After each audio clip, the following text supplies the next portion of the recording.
Chikomana chine mukurumbira wemagitare Mark Ngwazi akatarisira kuburitsa damba refu idzva musi wa29 June 2024 padziva.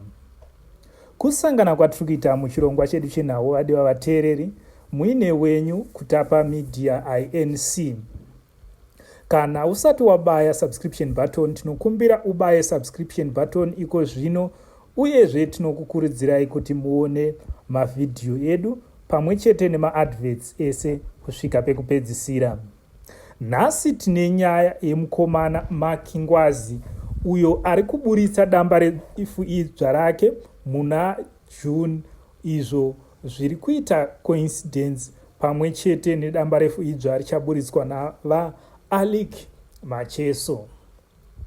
Tikatarisa mukomana anonzi Mark Ngwazi akatanga kuburitsa madamba refu idzva makore apfuura, kuburikidza nedamba refu idzva rake rakatanga kunetsa muna 2015 zvichizotevererwa nedamba refu idzva rakanzi Chaja Etsono, Chamugwede Chamatindike, Zvandigumbura, Gudo Muriwo, nedamba refu idzva rake richangobva mukubuda mudariro rinonzi Nharo nezvine Nharo, iro richatevedzwa nedamba refu idzva raari kutarisira kuburitsa musi wa29 June rinova iro Huzukwende.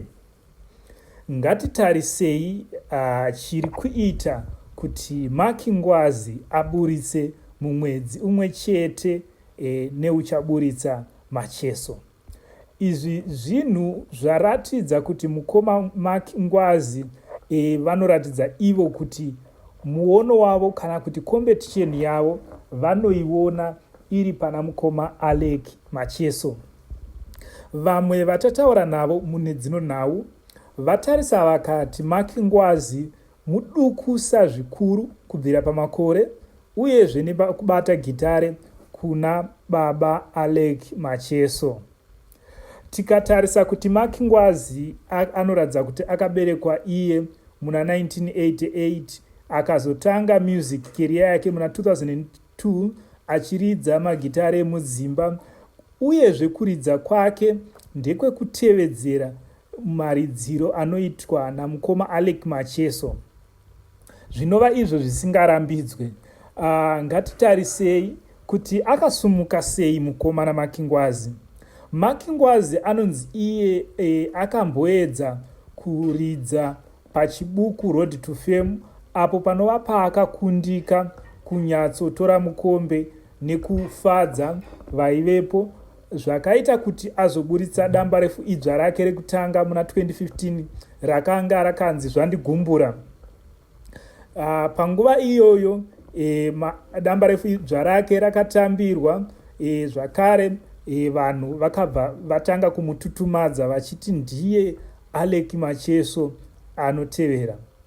Zvino muono wake semukomana wechidika wemagitare anotaura iye achiti anoda kutangisa patsva musambo wesungura, uyezve zvakare anotarisira kuburitsa nziyo dzinonakidza.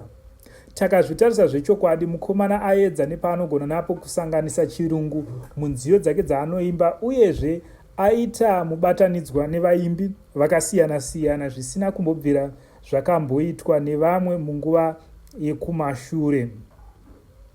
Ngatitarisei kuti mukomana takamukombeya namukoma Alick Macheso anobudirira here. Mune mamwe mashoko ataurwa nevamwewo vanga vachisimbisa ivo vachiti anofanirwa kubatana namukoma Alick Macheso kana achida kuti mbiri yake ienderere mberi.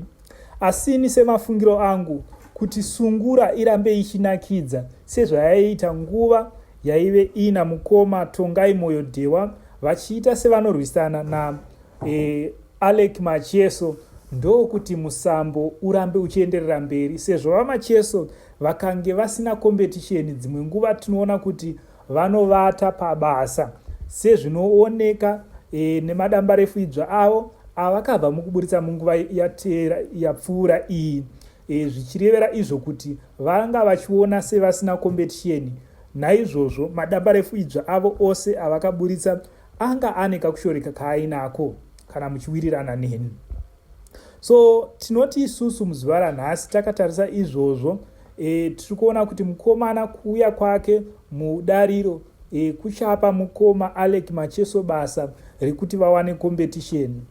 Asi zvichakadaro mukoma Alec Macheso vakataura ivo pane imwe nhambo vakati havapo pakurwisana nevakomana vekwangwazi sezvo paine kaukama karipo kekuti mukadzi wavo Maishero vanobva kumusha kumwe chete naNamaki Ngwazi naTindo Ngwazi, zvinorevera izvo kuti vanova vanatezvara vavo kana pari pachishona. Zvino takatarisa kudaro, ngationei kuti musi wa10 nemusi wa29 chichaputika ndechipi. Ndasiyira kwamuri imi vadiwa vateereri kuti mutipewo maonero enyu zvakare mutiudze mafungiro enyu. Kana usati wabaya subscription button, tinokumbira ubaye subscription button. Kutapa Media INC inokuwisirai nhau nguva dzose. Nhasi ndinokuzivisai kuti department redu rinoona nezvenhau kukutapa media riri kutsvaga vanhu vanotevera, vatori venhau vaviri, uyezve rinotsvaga vaverengi venhau vaviri.